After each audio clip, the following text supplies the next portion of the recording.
Muy buenas tardes y les damos la bienvenida a todos los presentes aquí y a todas las personas que están conectadas a través de la plataforma. Hoy antes de comenzar, les recordamos que este espacio es gracias a la alianza del Centro Cultural de la Universidad de Antioquia, Imágenes Indetectables y la Maestría de Cine Documental de la Universidad Pontificia Bolivariana. Asimismo, le agradecemos a ustedes por su tiempo, por su disposición para compartir de este espacio y conversar. Esta charla es moderada por quien les habla, Miguel Ángel Álvarez, integrante del Semillero Óptico de la Universidad Pontificia Bolivariana y partícipe del grupo de investigación de comunicación urbana GICO. Desde el 2020, el Semillero Óptico de la Universidad Pontificia Bolivariana adelanta la investigación Figuras Queer, trabajo que tiene como objetivo documentar las imágenes y los imaginarios de las poblaciones diversas de género y sexualidad en el área metropolitana. Para ello, sus integrantes hemos querido abrir el diálogo a diferentes actores locales y así entrecruzar la teoría de la imagen con los estudios de género y sexualidad. Asumiendo que lo queer es un término difuso y difícil de clasificar, los estudiantes, en vez de abordar el problema de investigación desde unas categorías de análisis fijas, hemos realizado entrevistas a profundidad con diferentes colectividades que no solo representan a las poblaciones LGTBIQ+, en específico, sino que nos hemos acercado a diferentes organizaciones que de una u otra manera se preguntan, trabajan y cuestionan los valores preestablecidos por la heteronormatividad. De este modo, durante este proceso y conversación con varias fuentes, los integrantes advertimos que lo queer no es un tema de una sola voz ni única definición. Gracias a la sugerencia de varias personas entrevistadas, se decidió organizar un evento que congrega a un escenario colectivo, las preguntas que se han venido haciendo de forma particular. Bienvenidos una vez más al Ágora Queer. Hoy contamos con la compañía y ponencias del profesor y periodista Ramón Pineda, quien lleva casi toda la vida callejeando, mirando aquí, preguntando allá, adentrándose en los recovecos urbanos de la carne y la piedra, contando otredades que es otra manera de contarse a sí mismo. Él es comunicador social periodista, egresado de la Universidad de Antioquia, magíster en estudios socioespaciales del INER y especialista en estudios urbanos de la Universidad de Anfite. Tiene experiencia profesional de 20 años como periodista y editor de periódicos y seminarios regionales de algunas ciudades de Colombia: Vanguardia Liberal, La Patria, La Hoja de Medellín, El Ejemplar y de la Urbe. Es docente de periodismo desde hace 24 años en facultades y escuelas de comunicación social en Medellín, como la Universidad Pontificia Bolivariana y la Universidad de Antioquia, en la que actualmente labora. Y además de ello, contamos con la participación del periodista y activista Miguel López, quien es activista VIH y cofundador de Que Más Tres Letras, dedicado a la pedagogía social del VIH. Este espacio está titulado entonces Palabra, Cuerpo y Ciudad, Pedagogías Diversas. Para comenzar, es importante hablar un poco acerca de la forma en la que ustedes han entrelazado sus experiencias como profesionales con el activismo. Ambos se formaron como periodistas, pero expandieron sus prácticas hacia la enseñanza del activismo. Hablemos entonces, ustedes dos, ¿cómo hicieron esa conexión?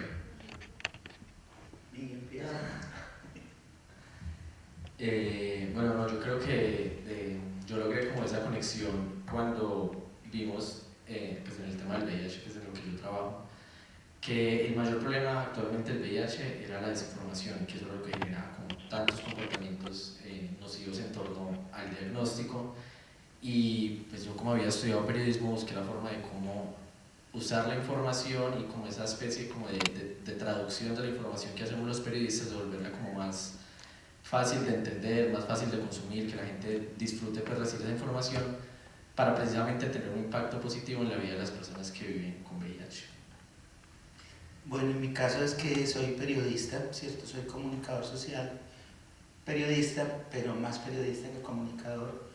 Y siempre de que empecé a reportear desde la universidad misma y luego ya en los medios en los que estuve, porque hice periodismo cultural, periodismo urbano, me interesé mucho como por contar las ciudades desde otros puntos de vista no hegemónicos.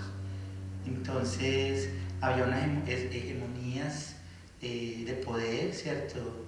En el tema de la masculinidad hegemónica, por ejemplo, de las disidencias, de las minorías, de las minorías de raza, de sexo, de forma de pensar, incluso minorías en trabajos que son básicamente señalados como obscenos o como la prostitución, por ejemplo, y como toda la vida cubrí esa ciudad como transversal, como torcida, que no se contaba, digamos, a la luz del colombiano, de los medios tradicionales de Medellín o del tiempo, el mismo espectador, sino que siempre iba contando como eso que no se veía y no la noticia. Digamos que eso empezó a configurar una forma de contar la ciudad, de entenderla y luego cuando ya fui docente también de enseñar. Bueno, perfecto. ¿Y qué tanto de estas decisiones está relacionado con el habitar la ciudad desde una experiencia diversa? Pues yo creo que precisamente viene como de la necesidad que tenemos nosotros de hablar cuando normalmente no hemos sido escuchados, ¿cierto? O sea, de lo que habla Ramón de las profesiones, de las minorías, cuando hablamos o sea, de todas las disidencias de género, cuando hablamos de un diagnóstico como el VIH, pues realmente los que vivimos, o sea, los que habitamos esos cuerpos, esos diagnósticos o lo que sea, y los que hemos tenido como que enfrentar las preguntas, pues el estigma, la desinformación y todo en carne propia, vemos como esa necesidad de la información, ¿cierto? Y de encontrar la información, de hacer las preguntas, de organizarla y de llevarla como a todas las personas para que o no vivan lo mismo que uno vivió o pues como aportar como a la sociedad, ¿cierto? Y como periodistas yo creo que siempre hemos podido ser como aliados de la gente que de pronto no tiene voz, ¿cierto? Por medios o por contextos, por lo que sea. Entonces yo creo que parte es como de esa necesidad, como de ser escuchados y de hablar de lo que para nosotros es importante porque nos afecta en nuestro diario vivir. Claro, es que lo obsceno es lo que está fuera de escena, ¿cierto? Y lo escena es lo que se pone ahí para que la gente lo vea. Pero cuando yo pongo algo en escena para que otros lo vean, estoy de alguna manera siendo un poco hegemónico porque estoy decidiendo qué quiere ver el otro. Pero hay una cosa detrás de eso que es lo obsceno. Ser cero positivo es algo obsceno en la sociedad. De hecho, es una lucha inmensa. Yo, como para ponerlo como ejemplo, recuerdo la primera vez que me tocó cubrir el tema del VIH, estoy hablando del 91. El 91, o sea, la cosa con el VIH estaba súper reciente. Desde el 86, aquí había una fundación, se llamaba Positivos por la Vida, que agregaba como a personas que eran positivas, pero era la época en que de ese tema no se hablaba, de los positivos no se hablaba, y los seropositivos no daban la cara, porque ser seropositivo era demasiado obsceno, demasiado raro, demasiado entregado, era como tener lepra, era como una vergüenza. Y recuerdo que en una feria de salud en el Palacio de Exposiciones había un stand de seropositivos y me llamó la atención en el 91 que un grupo de seropositivos tuviera un stand en la feria de salud y quisiera dar la cara en un tiempo que era rarísimo. Todos los informes que se hacían con seropositivos eran con la cara tapada, se tenía que cambiar el nombre, la persona se escondía, había que cambiar ubicación para que no lo reconocieran. Era pues casi como un delito a la cara. Y me llamó la atención que ellos estuvieran dispuestos a estar en una feria de salud hablando del tema y le propuse a mi jefe, en ese tiempo de La Navega, editora del Tiempo, pues cuando yo trabajaba en el Tiempo, que yo quería hacer un artículo sobre ellos en la feria de salud y me fui para la Fundación de Positivos por la Vida y me fue como los perros en misa porque me atendieron súper mal. Ellos no entendían porque yo quería hablar de ellos. Recuerdo el director, no me acuerdo el nombre, vino a burlarse de nosotros, a contar nuestra miseria y yo no lo entendía, yo solo quería visibilizar. Eso para dar a entender el cambio tan enorme, Miguel, entre ellos y vos y el activismo de VIH ahorita. Ellos me hicieron sentir súper mal. De hecho, en un tiempo incluso que todavía no estaba muy claro los contagios cómo eran, ¿cierto? Pues cómo era la transmisión, perdón.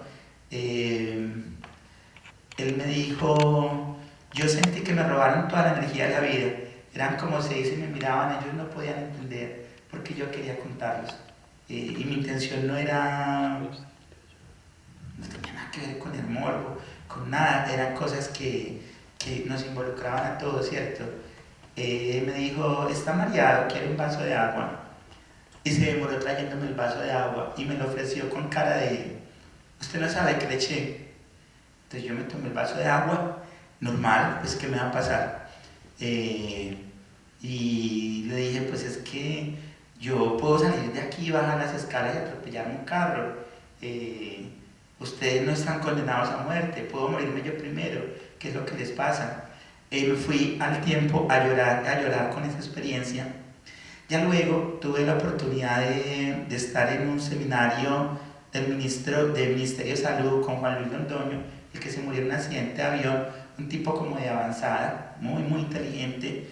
Hizo un seminario para todos los periodistas de salud, yo cubría salud en la patria, para enseñarnos cómo cubrir el VIH. Y eso fue muy, muy importante porque él nos decía, no, las cifras no nos sirven. Esto no es un asunto de cifras. Hay que empezar a visibilizar a los seropositivos, que cuenten, que los veamos, que la gente vea que no son por allá una cosa obscena, ni peligrosa, ni nada. Y a partir de ahí empezó otro tipo de cubrimiento y fueron cambiando las cosas. Entonces, para responder un poco a lo que están diciendo, yo creo que es la experiencia de caminar la calle, de confrontarse todo el tiempo como con esas minorías.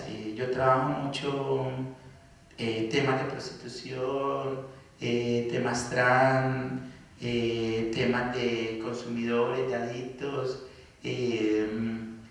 temas de lo que no está, como te digo, en escena, sino que lo obsceno, lo que se considera como cuerpos obscenos, y he entendido que visibilizar esas historias es importante para entender que nos han metido el cuento, que hay grupos que son minoría, cuando todas esas minorías juntas son mayoría. Lo hegemónico de hecho es minoría, lo que somos es una mayoría ni la berraca, ¿cierto? Si nos juntamos todos. Retomo una frase que dice la periodista Gabriela Weiner, que cuenta también esto de una manera muy bella, dice, minorías, ¿cuáles? Minorías los negros, minoría los maricas, minoría las lesbianas, minoría los enfermos, minorías, súmelos todos, somos es una mayoría. Antes lo hegemónico es lo que es minoría. Y yo creo que a partir de esa convicción uno va contando como las historias. Bueno, antes de continuar, una pregunta es, ¿ustedes sienten que actualmente hay ese tipo de elementos que aún prevalecen e impiden esa visibilización desde el periodismo para crear esa barrera de la que ustedes hablan, que de cierta forma limita ese activismo? Yo, o sea, yo creo que sí, sobre todo cuando hablamos pues como de los medios, pues los medios mayores, los medios más tradicionales, porque ahorita escuchando a Ramón, pues que hablaba de lo que no es noticia, lo que es noticia y todo eso, y muchas veces los medios hegemónicos o los espacios de comunicación hegemónicos sí puede que nos busquen, pero nos buscan también como para lo que les conviene, ¿cierto? Para el foco que les quiere dar. Y un poco cuando somos nosotros mismos quienes ponemos la agenda en público, estamos escogiendo también la manera en que contamos nuestras historias y estamos diciendo realmente cuáles son nuestras necesidades y nuestros problemas. Entonces, digamos, pues como con el VIH, ¿qué sucede y qué crítica nosotros le hacemos mucho al periodismo en general?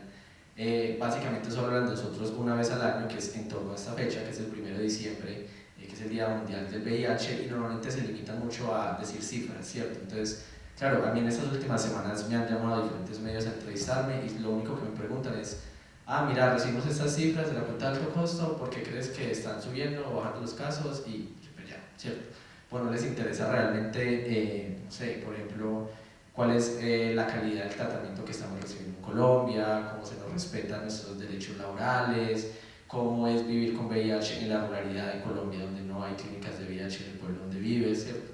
Como que simplemente les interesa también un poco como aspectos muy específicos, muy fáciles y también como para decir, como listo, tocamos el tema, listo, se logró, pero queda una información como muy superficial y somos las personas que vivimos este tipo de necesidades que son pues todas las minorías, ¿cierto? De ahí viene el periodismo feminista también, del periodismo de los negros, o sea, toda esa comunicación que viene desde las mismas comunidades es porque tenemos necesidades informativas que nadie las está cubriendo, entonces nos toca a nosotros como ponernos en ese papel.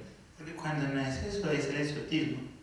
Entonces se mira al otro, al raro, se lo mira como algo exótico y entonces se busca como para nota exótica. Eso es muy complicado vencerlo, pero yo creo que hay que olvidarse un poco de los... Yo hace rato estoy en una pelea en la universidad. Pensar que es que los medios son el colombiano, Semana, El Tiempo de Revisión de Caracol. Son solo 5 medios, son solo 5. Hay 80.000 medios distintos haciendo buen periodismo, pero creemos que, que los medios son esos 5. Eso es una mentira. Esa minoría, ellos ya no son mayoría, ellos son minoría. Caracol, RCN, Semana, El Tiempo, El Espectador, El Colombiano son minoría. La mayoría son todos estos medios que tienen internet, que son pequeños, los fanzines. Y si uno hace una revisión, realmente se están contando las cosas bien. Entonces creo que hay que dejarse la idea que es que los medios están haciendo las cosas mal. Están haciendo la cosa mal 5 medios. Pero es que son 5, son muy poquitos, pero si te vas por la web hay un montón de propuestas, lo que hace Radio Ambulante, lo que hace Vorágine en otro sentido, lo que hace Mutante, por ejemplo, lo que en un tiempo hizo Vice, Ego City, uy no, es que la lista es enorme, enorme, son mucho más los medios que están haciendo las cosas bien en ese sentido y entendiendo eso. Y hay que dejar de pensar hegemónicamente y al referirse a los medios, pensar que los medios son Caracol y RCN. Es una mentira, además porque cada vez tiene menos público también. Claro, claro. Sobre todo también es algo muy cultural que de cierta forma queda en ese sesgo en la sociedad. Bueno, y retomando entonces dentro de su trabajo, ¿qué imaginarios queer de la ciudad ustedes han podido identificar? ¡Ay, qué pregunta más difícil! No soy capaz de responderla. Porque, mira, es que yo parto de una cosa, yo no creo en lo queer, ¿cierto? A mí no me gustan las categorías. Y lo queer es una categoría hegemónica, donde la hegemonía metió todo lo que no encaja. Todo lo que no encaja metamos en lo queer, en lo raro. Y la verdadera pelea es descategorizarse de cualquier nombre y cualquier marca, incluso de lo queer. Esa ha sido mi pelea siempre, incluso con mi trabajo de grado, que tiene un tema de diversidades sexuales. El director de grado me lo quería meter en lo queer. No, es que a mí no me interesa lo queer, porque a mí no me interesa estar en ninguna categoría de nada. Y lo queer es una categoría hegemónica, porque cuando el capitalismo, cuando lo hegemónico, hay cosas que no entiende, trata, ¿cómo es la forma de entenderlas? Las mete en un costal. Y meterlas en un costal es crearles un sistema mundo, un sistema de ventas, de ropa, de consumo, de cosas. Entonces lo queer también vende, ¿cierto? Lo queer vende, lo queer tiene lugares, lo queer tiene público, lo queer también consume. Entonces, mi pelea, entonces por eso la pregunta se me hace muy difícil, porque yo no creo como en la categoría queer, me parece una forma de encostalar a gente muy diversa y es una forma. Claro, cuando el capitalismo entiende cómo eres, sabes qué puede ofrecerte. Y todo eso que no entiende lo mete en el paquete de lo queer y le ofrece unos productos y le ofreces unas cosas para que tú te creas parte de un sistema. Yo no encajo en eso, pero soy el queer en medio de todo lo otro que es normal entre comillas. Pero cómo cubrirlo es que, como le dijera yo, todo parte del cuerpo. Hay una frase de una activista trans que yo amo, argentina, que se llama Susie Chop, la que tiene el famoso manifiesto que se llama Yo reivindico mi derecho a ser un monstruo. Y ella dice en una parte de ese poema tan hermoso, dice que otros sean lo normal, ¿cierto? Entonces, desde ese punto de vista, cuando yo recorro la ciudad para mirarla y luego contarla y luego mostrársela a los estudiantes, estoy viendo es que hay un montón de gente que está diciendo que otro sea lo normal. Entonces yo creo que eso que se llama queer está como presente en todo, en muchos cuerpos que uno ve en la calle, no sé, hasta en las mujeres que se atreven a ir solas al centro a bailar. Y si voy a ser como más específico, como para tratar de responder la pregunta, lo más queer que tiene Medellín es el centro de la ciudad. Porque el centro le resume todo, el centro es donde cabe todo. En estos días alguien está haciendo un mapa sonoro del centro y me preguntaba, Ramón, pero Bello, la plaza de Bello suena distinto al centro. Yo, claro que suena distinto. El centro tiene un sonido único e indivisible. Decía Ramón, pero en Bello es la misma bulla. Sí, pero en Bello no está el sonido del tranvía, el sonido del metro. El centro es multiplicidad. Entonces yo creo que si uno se va a caminar el centro, ve eso que se llama queer, lo ve en cada paso. Porque resumen todo lo que hay, todo lo que pasa en Medellín, ahí está completico. Pues yo en ese tema sí discrepo un poco con Ramón en cuanto a la importancia del término queer. De hecho, pues Ramón fue mi asesor de trabajo de grado y en ese momento tuvimos esa misma discusión cuando estábamos revisando pues como la bibliografía. Y yo entiendo la necesidad como de el nombrar o el autonombrarse y todo eso porque nos ayuda un poco a entender muchas cosas que la sociedad hegemónica no nos explica, ¿cierto? Entonces entiendo de que haya esa necesidad. Pero entiendo lo que dice Ramón también porque el problema es que todo lo que nombramos y ahorita que nos estamos intentando desligar de lo binario y todo eso, pero casi que todas las categorías terminan siendo binarias de alguna manera, ¿cierto? Como que o los de aquí y los de allá para diferenciarlos, ¿cierto? Es muy difícil como tener tantas categorías. Entonces hablamos de lo binario y lo no binario, de lo trans y de lo cis, de lo homosexual y lo heterosexual, ¿cierto? Lo blanco y lo negro. O sea, es muy difícil desligarnos del todo. Entonces creo que en este momento, igual como sociedad que estamos teorizando tanto sobre eso, son categorías que todavía son como necesarias. Y en ese sentido generan un montón de comportamientos y cuando hablas como de cuáles son los imaginarios queer, pues es muy difícil como nombrarlos porque son tantos, precisamente por lo que decía Ramón, es que todo lo queer es todo lo que no es hegemónico. Y si venimos a una ciudad, pues o ciudades pues como el Valle de Aburrá, pero Medellín, pues que es tan conservadora, realmente lo no queer se limita muchísimo y es esa clase social media alta, blanca, heterosexual, religiosa, trabajadora, emprendedora, o sea, todas las características como del paisa que nos han vendido y todo lo que no es ahí siempre se le ha visto como raro, ¿cierto? Entonces, claro, ahí estamos las personas, pues los maricas, los homosexuales, los trans, todo lo diverso, lo neurodivergente, todos los que tenemos diagnósticos, entran, como dice Ramón, las mujeres que se salen de los esquemas de lo que debería ser la mujer en la sociedad.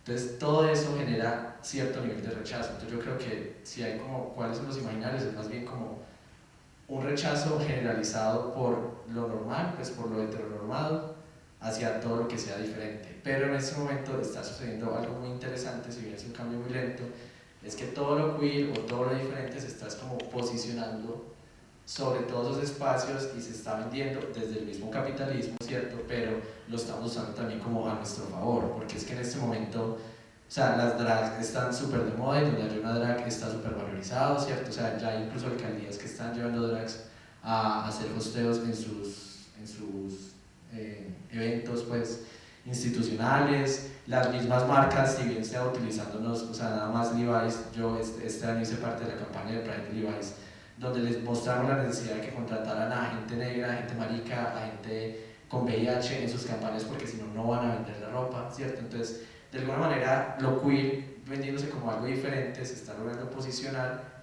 como para tumbar, o sea, no sé, como para ir acabando eso. Yo siento que ahorita estamos como en un momento de transición como muy interesante y es difícil nombrar como todas las ideas, pero básicamente todas las ideas se tratan de que eso está mal porque es diferente, pero ahorita está como volcándose la cosa. Bueno, es un valor agregado que tengamos dos posiciones que discrepen, más por la pregunta que viene, porque por sí decían que Medellín, el área metropolitana, pues, el Valle de Aburrá ha sido un lugar que ha vendido mucho esa heteronormatividad, el ideal conservador, ¿cierto? Pero entonces la pregunta es, podemos decir entonces que el Valle de Aburrá es queer, ¿sí o no y por qué? Yo digo que sí, pero es que, porque realmente o sea, la norma y la antinorma siempre conviven. Y en donde más norma haya, más antinorma va a haber, ¿cierto? O sea, veamos el movimiento punk, de dónde sale, de Inglaterra, de Londres, de una de las ciudades con más doctrinas conservadoras e instituciones que hay en el mundo, ¿cierto? Y por eso mismo se generan como todas esas contraculturas y contramovimientos, entonces van de la mano. Y por eso mismo yo creo que Medellín ha sido tan fuerte en muchos de estos movimientos. En el movimiento punk lo fue en su momento, ¿cierto? Ahora en el movimiento queer, o sea, Medellín es la capital de las drags de Colombia, ¿cierto? Y una de las de Latinoamérica también. Y yo creo que responde precisamente a que sea una sociedad tan conservadora que genera una respuesta también tan agresiva. Entonces, de alguna manera, yo siento que se alimentan, porque si uno pudiera ser libre del todo, pues sin ninguna sociedad que lo distinga de eso, de pronto no tendría que ser como tan fuerte en sus acciones y en sus representaciones y en la defensa de lo suyo. Entonces, creo que de alguna manera se alimentan por eso. O sea, que tú dices que el hecho de que sea una ciudad tan conservadora en ese sentido ha abierto la brecha para que haya ese rompimiento de lo normal. Pues la que sí, porque están más mamados. Pues están más mamados de que no lo dejen ser, ¿cierto? Y es lo que pasa igual también con el feminismo, porque el feminismo ahorita es tan agresivo y tan fuerte y tan cortante, y ya sale incluso el woman's plan y todo eso, se debe a lo que los han cohibido y los han controlado, que cuando se maman ya es una respuesta mucho más agresiva. Pues es que las sociedades muy conservadoras son las más perras también. Pero pues no es en Medellín, eso es en todo el mundo. Como dice Fernando Vallejo en El Fuego Secreto, Medellín, matadero, puteadero, rezadero, ¿cierto? O ese refrán que dice, el que peca y reza empata. Yo creo que me conozco casi todas las capitales de Colombia, y Medellín es la única que tiene esta particularidad. Al lado de una iglesia hay comercio sexual, al lado de la Candelaria hay producción de cine porno pirata, todo lo que quiera. Al lado de la Veracruz hay prostitución de señoras de 60 años. Al lado del Parque Bolívar, no, pues, que no hay al lado de la iglesia, de la catedral? Prostitución masculina, prostitución drag, bueno, y eso es al lado de la iglesia, ¿cierto? Porque esas ciudades conservadoras precisamente propician como eso. Esas ciudades, esas culturas que reprimen tanto hacen que la liberación sea más fuerte. Las luchas de homosexuales fueron más fuertes aquí en Medellín que en Bogotá incluso, ¿cierto? Aquí estuvo León Zuleta creando, es que se me olvida el nombre, de asuntos sexuales, se me olvida el nombre original, pero eso nace aquí, las primeras revistas nacen acá, ¿cierto? Justo en una ciudad que es un poco más conservadora que Bogotá, pues por pequeña, porque por su propia forma, es como decía una casita, ¿cierto? Es como un valle, entonces la gente cree que no hay horizontes, porque cuando uno mire de montañas es diferente en una ciudad plana donde uno ve el horizonte se pierde, en Cali, en Barranquilla, en la misma Bogotá que se ve montañas, pero contrario a las montañas del oriente, el horizonte se pierde. En Medellín, cuando uno mire, está encerrado. Esas ciudades que no tienen horizontes, como Medellín, empiezan a creerse el ombligo del mundo y empiezan a creer como una endogamia entre ellos mismos, paisas con paisas, se crean unas culturas, unas ideas muy represoras, pero obviamente esas represiones hacen que lo otro se manifieste. No es gratuito que Fernando Vallejo sea aquí, que el movimiento nadaísta haya nacido aquí, ¿cierto? Que los Pánidas, León de Grey sean de aquí. El mismo Porfirio Arbajocó es antioqueño. O sea, no es casual. Incluso si uno revisa la literatura de sexualidades diversas, es mucho más amplia la literatura de sexualidades de Medellín que Bogotá. Y es la ciudad que más novelas y cuentos tiene sobre sexualidades diversas. Entonces mira que eso está hablando de qué, de que la ciudad, al mismo tiempo, Medellín es la ciudad que más produce curas en Colombia. De hecho, en la hoja hice alguna vez un artículo que se llamaba curas de exportación. Nosotros exportamos curas y militares, pero también exportamos maricas, putas. Sí ves, la ciudad es una contradicción completa, pero es por eso mismo, por esa tensión entre lo sagrado y lo profano, lo que está en escena y lo obsceno, ¿cierto? Una ciudad que prefiere, cuyo lema es trabajar y trabajar y trabajar, y el que madruga, Dios le ayuda, es de las ciudades de Colombia que más tiene vida nocturna, por ejemplo. Entonces hay un montón de contradicciones que son muy importantes. Entonces yo sí creo que el Valle Aburrá tiene una riqueza de diversidad, de rareza, de lo queer muy fuerte. Es que es como por mera física, es como si fuera, yo creo, como un resorte, y entre más fuerte sea la presión que se le hace, más duro va a ser el rebote que hace. Bueno, esta pregunta va para Ramón, y es, ¿qué reacciones tienen los estudiantes en sus clases cuando se les quita como esa venda y se les muestra una ciudad que no es oficial? Aman eso. Miguel, pues, estudiante. Uno al principio no sabe para dónde cogerlo.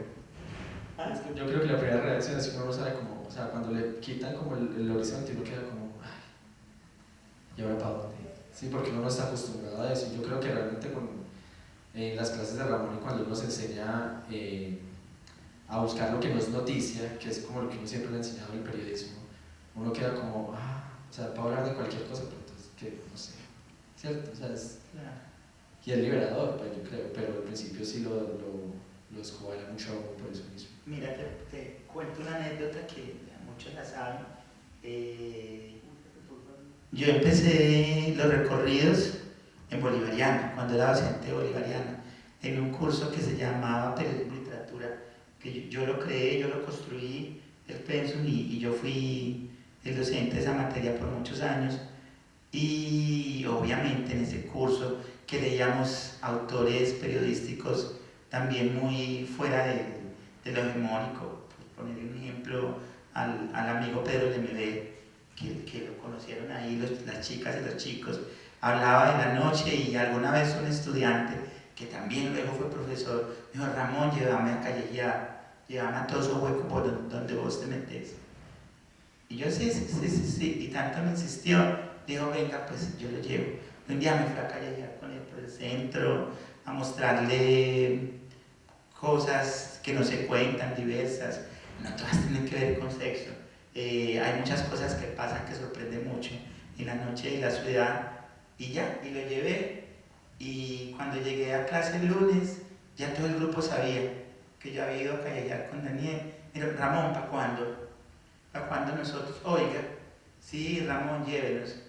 Entonces llevé como a 5, porque en mis recorridos nunca me llevo a más de 10 personas, siempre son 5 o 6, poquitos, para no interrumpir los protocolos de la ciudad, para no llamar la atención, sino más bien pasar desapercibido. Y creo que hice como 3 recorridos. Ese curso siempre fue muy exitoso, pero al semestre siguiente lo volví a coger la misma cantidad de gente. Yo expuse mi programa, y la pregunta al final de estar exponer mi programa fue: ¿y el recorrido cuándo es? Yo: ¿cuál recorrido? El recorrido que hizo el semestre pasado, profe. Entonces ese recorrido se institucionalizó en ese curso. Entonces yo ya lo tenía que hacer siempre, a chicas de Bolivariana, chicos de Bolivariana, ¿cierto? Luego llegué a la Antioquia, hablaba de los recorridos, y yo no llevaba los de la Antioquia porque yo pensaba que ellos tenían ya mucho cacho. Yo quería mostrar el centro de la Antioquia. Me di cuenta que eran iguales, que no había ninguna diferencia. Y eso dio el pie a crear un curso en la Antioquia que se llama Narrativas Urbanas, que era para recorrer la ciudad. ¿Qué pasa con los estudiantes? Lo que puse un poco en un perfil: se confrontan con las otredades y se hacen preguntas sobre lo otro. Por ejemplo, hay un lugar que los confronta mucho. Siempre los llevo a un lugar de striptease donde hacen show a las gatas, a las conejitas, a la barra ejecutiva, y salen súper confrontados. Las feministas súper confrontadas, las feministas evolucionistas, Las que no son abusionistas también, los hombres también, los gays también. El lugar los confronta porque encuentran un montón de mujeres que le rompen toda la idea que tienen de lo que es una prostituta. Alegres, sonrientes, inocentes, amorosas, llenas de vida, conversadoras, generosas, y ellos no pueden entender que, ven, es que son así, sí, es que son mujeres común y corriente, ese es su trabajo, pero son mujeres que aman, que sienten, que viven, que tienen inocencia además, como una de ellas, la diabla, ella nunca perdió su inocencia. Se le habían subido miles de hombres encima, pero seguía siendo una niña. Entonces, eso es el confrontarse siempre con el otro, hace que yo me revise a mí mismo.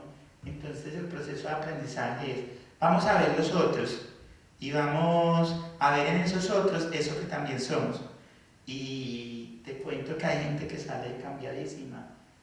Con los de Bolivariana pasaban unas cosas impresionantes, la transformación que tenían, y lo más lindo es luego verlos frecuentar el centro sin miedo, porque entendieron que es que lo que asusta del centro es lo desconocido, que no sé quién es el otro, pero cuando ya sé quién es el otro, yo ya no me asusto.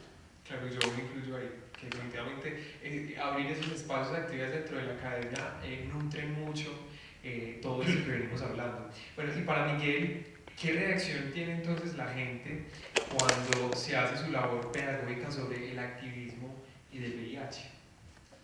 Pues a mí me pareció un ejercicio muy interesante desde que empecé mi activismo, que lo empecé de hecho fue con una columna de opinión en EgoCity, ¿cierto?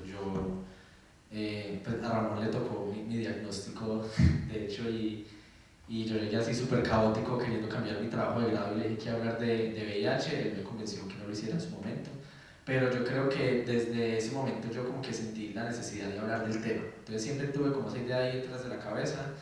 Y años después se presentó la oportunidad en EgoCity, que me invitaron a ser columnista, y yo les dije, vean, yo quiero hablar de VIH, pero quiero hablar de VIH en primera persona, ¿cierto?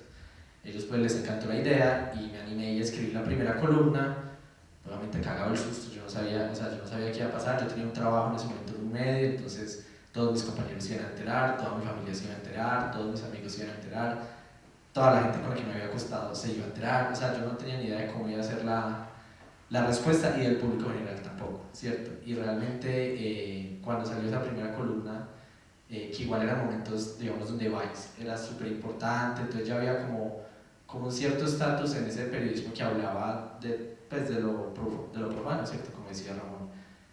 Pero cuando llegué yo escribí eso, y esa columna esa noche se volvió tan viral que se cayó el sitio de EgoCity de la cantidad de gente que se estaba metiendo a leerla, que obviamente yo sabía que no era solo gente gay, que no era solamente mujeres trans, que no era solamente gente que vive con VIH, sino que era muchísima gente que no tenía nada que ver con el tema y que se estaban interesando por el tema.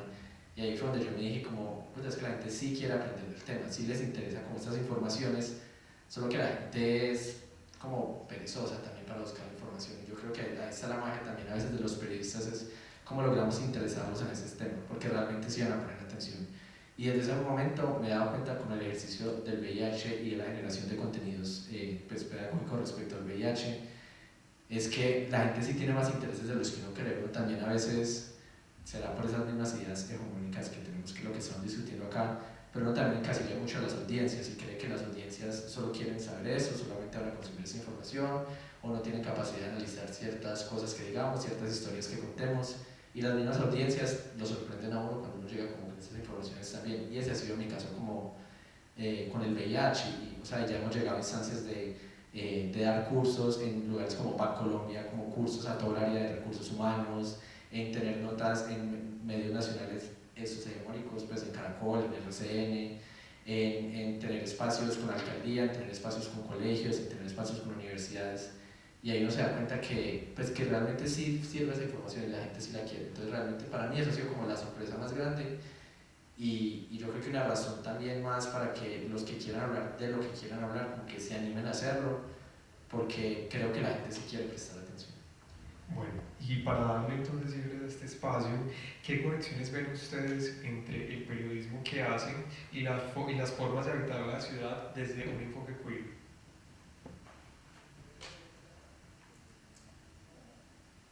¿Puedes repetir la pregunta? ¿Qué conexiones ven ustedes entre el periodismo que ustedes hacen y las formas de habitar la ciudad desde el enfoque queer? Pues yo creo que es precisamente lo que hemos hablado como todo este rato, ¿cierto? Y es de el tomarnos como esos espacios hegemónicos en todo sentido, y desde la comunicación también ha sido así. Entonces, tomarnos las agendas informativas, tomarnos los acercamientos, tomarnos el lenguaje que queremos utilizar, la imagen que queremos dar. Pues el nombre de mi corporación, pues que es Más que tres letras, precisamente se trata de eso, de mostrar más que esas tres letras, que es lo único que nos han mostrado siempre. Entonces yo creo que desde el periodismo pues, que lo hago, y el periodismo que ha hecho Ramón, es precisamente eso, como a tomarnos como esos espacios que de alguna manera no nos han querido dar, ¿cierto? Nos han querido privar de ellos, y hacerlo pues de una manera como asertiva e interesante. Es como una pequeña revolución ahí, como que vean que aquí sí vamos a estar y vean que aquí sí vamos a hablar. Ya, espérate, otra vez. ¿Cómo es que dice la pregunta? La pregunta es, ¿qué conexiones encuentran ustedes entre el periodismo que ustedes practican y las formas de habitar la ciudad desde un enfoque queer? Bueno, Miguel no lo respondió así, pero yo creo que lo que voy a decir también es Miguel, es que el asunto es que habitamos la ciudad desde eso no ser normal, ¿cierto? Yo soy callejero de la ciudad, a mí me volvió callejero el cine, porque el centro de la ciudad estaba lleno de cineclubes.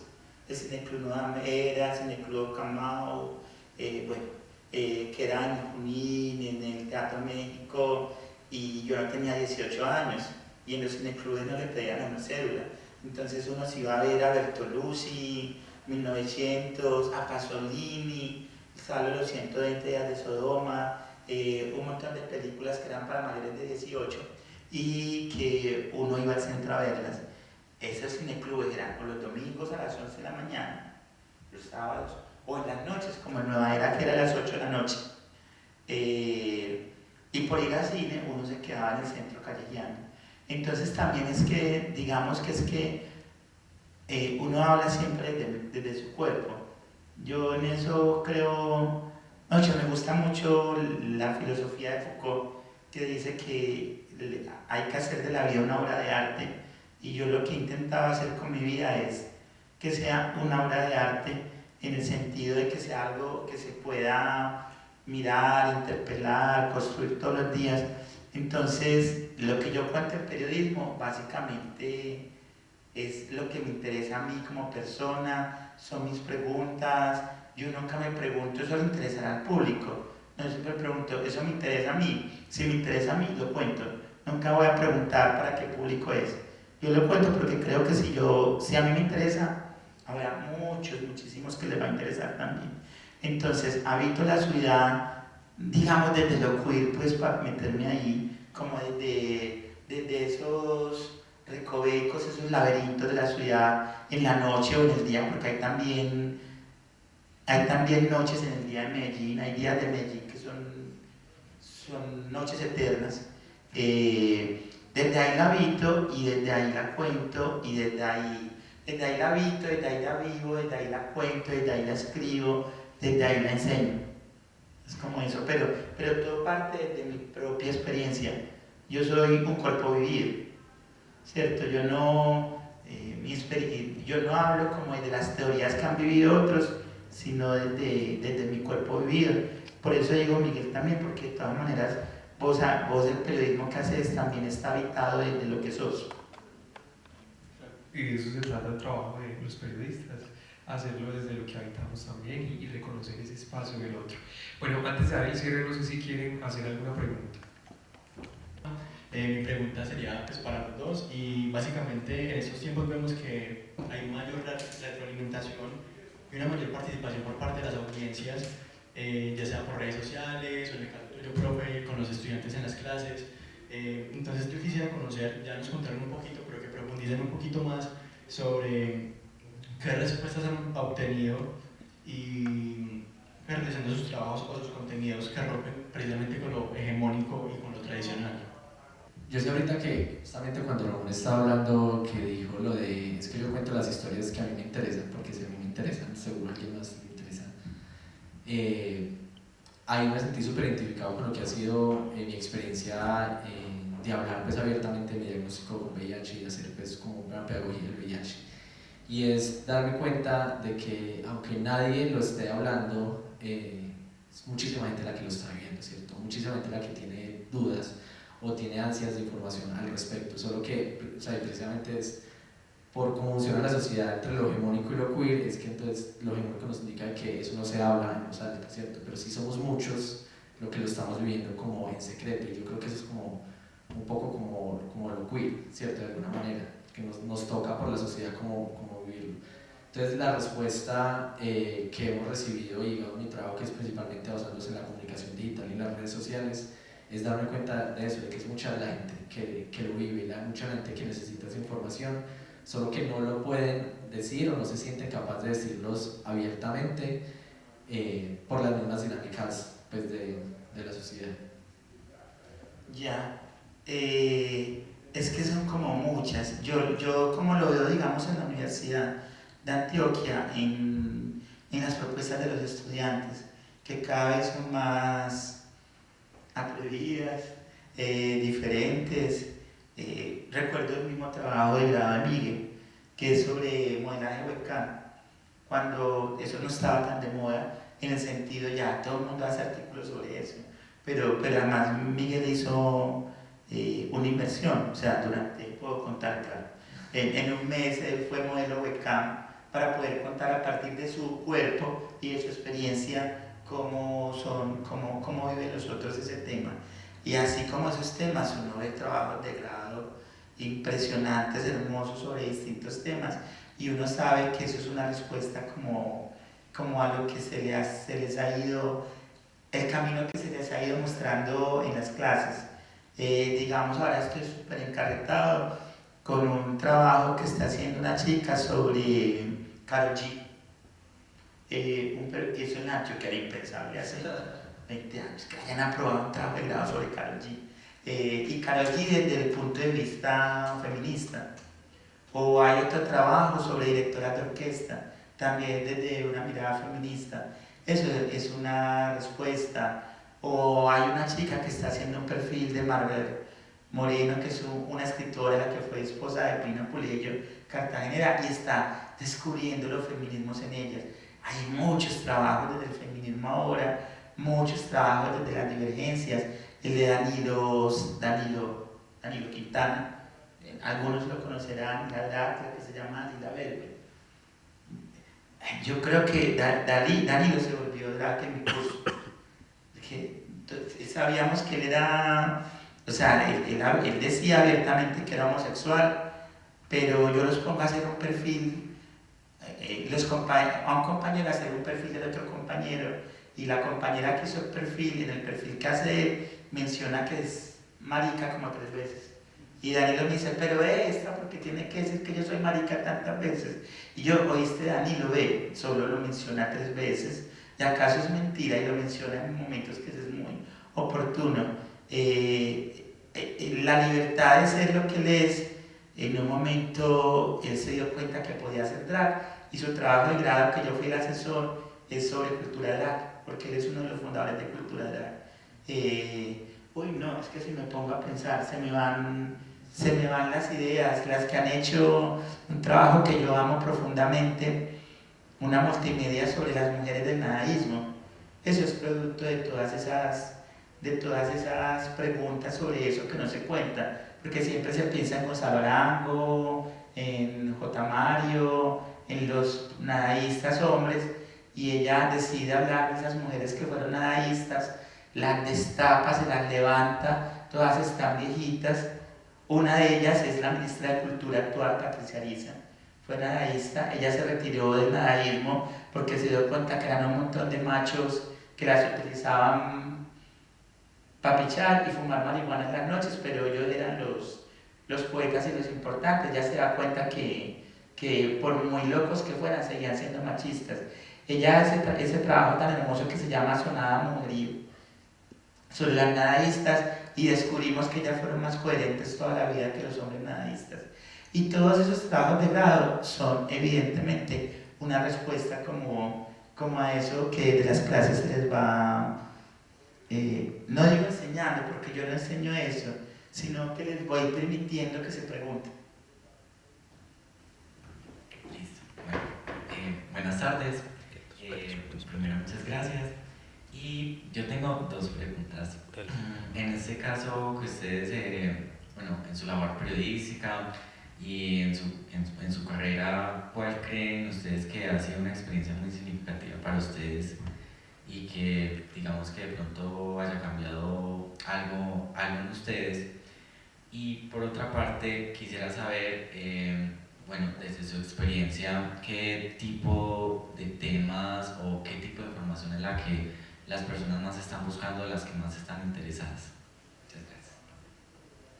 No, pues para empezar por la segunda, yo creo que precisamente, y lo que hemos estado hablando aquí es como la antítesis de esa pregunta, ¿cierto? Realmente podemos hablar de lo que sea, y yo creo que lo que hace Ramón en sus cursos y mostrándonos como esa otra edad es mostrarnos que efectivamente se puede hablar de lo que sea. Y ahorita con las redes sociales, con TikTok, digamos que es súper viral y que hay de todo en TikTok, uno se da cuenta que, o sea, hay público para todos y hay expertos en absolutamente todo. O sea, y vos puedes hablar de, o sea, de lo que sea, o sea, de fichas de Lego, puedes hablar de tipos de condones, puedes hablar de, o sea, de cualquier cosa puede ser un tema relevante que alguien le va a poner atención, en verdad. Y yo creo que las redes sociales como que nos lo han mostrado. Pero a la vez como esa liberación y esa apertura lo que hace es ponernos a nosotros, es como una barra más alta en la calidad de los contenidos y la calidad de la información que damos, ¿cierto? Porque sabiendo que podemos hablar de cualquier cosa, ahí ya lo que tenemos que hacer es, o lo que marca como la diferencia es realmente cómo lo hacemos. Y yo creo que hoy en día con tanta gente hablando de tantas cosas, los que logran como salir adelante o los que logran como destacar frente a los otros son los que logran hacerlo de alguna manera como diferente, ¿cierto? Como más impactante o con un ángulo distinto, con una profundidad que cambie como la narrativa. Y yo creo que va más eso, más que en los temas, el reto yo creo que está es como en la forma, porque puede ser el formato, como puede ser la profundidad, como puede ser las voces que demos, ¿cierto? Como puede ser las preguntas que respondamos, pero genuinamente cualquier cosa puede ser un buen contenido periodístico si se hace bien. O sea, nada más, incluso en la universidad nos ponían mucho a hacer ese ejercicio de escritura de ¿cómo era? Manual para subir escaleras, algo así. Sí. Que es un texto. Instrucciones para subir una escalera de Cortázar. Eso, que instrucciones para subir una escalera de Cortázar. Y ahí nos muestran que desde que uno lo haga bien, o sea, cualquier cosa puede ser una narrativa súper interesante. Y a la hora de estar dando información relevante, información adicional, que es lo que hacemos en el periodismo, pues mucho más, ¿cierto? O sea, la historia de cualquier persona puede ser una crónica, un reportaje, un perfil maravilloso si se logra hacer de la manera correcta, ¿cierto? Y yo creo que todos los periodismos alternativos nos lo han mostrado, ¿cierto? Vice lo hizo mucho, Vice contaba historias, no sé, de la viejita que vivía en un pueblo X y tenía 50 ovejas y cuentan su vida con las 50 ovejas, ¿cierto? Hace poco que salió un artículo del último blockbuster que queda en el mundo y cuentan cómo funciona el último blockbuster que queda en el mundo, que muestra que cualquier historia, cualquier información puede ser noticia y puede ser relevante, y creo que es más es como la forma en que lo contemos. Y ya respecto a como el momento que más me ha impactado, no sé. O sea, yo tengo un momento y es como desde mi activismo, ¿cierto? Solo que mi activismo está como ligado con el periodismo en el sentido que yo todo el tiempo estoy dando es como información, ¿cierto? Y yo baso mis redes sociales y mi ONG y todo es en el dar la información. Y yo creo que con eso he logrado como impactos como muy grandes en la vida de muchas personas y yo creo que como periodistas lo podemos hacer, solo que normalmente no tenemos contacto con quienes nos leen o quienes nos ven. Y yo por cosas de la vida he podido tener contacto con quienes impacto, ¿cierto? Y sí hubo un momento que a mí me marcó muchísimo, pues como que me mostró realmente como el impacto que estaba teniendo yo respecto al VIH, pues después de la pandemia como todo se volvió tan virtual y cero contacto con las personas, pero ya cuando empezamos a salir, que fue durante el mes del orgullo del año pasado, que después de todo lo que hicimos del mes del orgullo y salimos a rematar, no sé qué, y en un momento de la fiesta alguien se me acercó y me dijo como, ay, tú eres Miguel, no sé qué, tal cosa, y yo así, me dijo, ay, no, te puedo dar un abrazo, y pues como que me lo dio, y me dijo como no, yo pues desde hace mucho tiempo quería como escribirte o verte, no sé qué, porque pues te quiero decir que yo no estaría aquí vivo si no fuera por ti, ¿cierto? Yo, no, o sea, yo ya había, como a mí me diagnosticaron, yo tomé la decisión de quitarme la vida, estaba planeando mi suicidio, y si no fue que por casualidades me salieron como los contenidos que tú generabas, que era información que nadie más me estaba dando, ¿cierto? Que me mostraste que efectivamente se podía vivir con VIH, es que yo decidí como no quitarme la vida. Entonces, claro, es algo que nos impacta muchísimo porque muestra que cualquier información puede tener pues, como un efecto muy grande en la vida de otras personas. De pronto con el VIH es como algo mucho más directo porque claro, es un diagnóstico que nos afecta desde muchas maneras, pero en realidad con cualquier información podemos estar ayudando a comunidades enteras, pues, si lo hacemos con la manera correcta. Yo tengo una pregunta corta para Miguel. Ahora decías, pues, o hacías referencia como a cierto nivel aún de secreto sobre el VIH. Si llevamos tanto tiempo con el VIH, ¿por qué sigue siendo como eso de lo que no se habla? O sea, uno ve que hacen galas benéficas, pero en el fondo no se habla. Y tengo un amigo muy querido que casi no se puede ir a hacer la maestría porque nadie le quería pagar un seguro porque tenía VIH. Entonces, ¿por qué sigue siendo algo de lo que no hablamos? Yo creo que es una pregunta muy difícil de responder, pero sí hay algo que nosotros hemos identificado y es como voluntades políticas y sociales, ¿cierto? Y yo creo que con el COVID se evidenció muchísimo la diferencia que puede hacer cuando la gente quiere hacer algo realmente. ¿Qué es lo que ha pasado con el VIH? Súper relacionado con lo que es lo queer contra lo hegemónico, y es que el VIH, desde que empezó la pandemia, en sus primeros años no fue una pandemia que atacó a lo hegemónico, ¿cierto? Los primeros casos fueron de hombres gay, mujeres trabajadoras sexuales, personas negras migrantes, de Haití principalmente, y usuarios de drogas. O sea, lo queer, lo diferente, lo no hegemónico.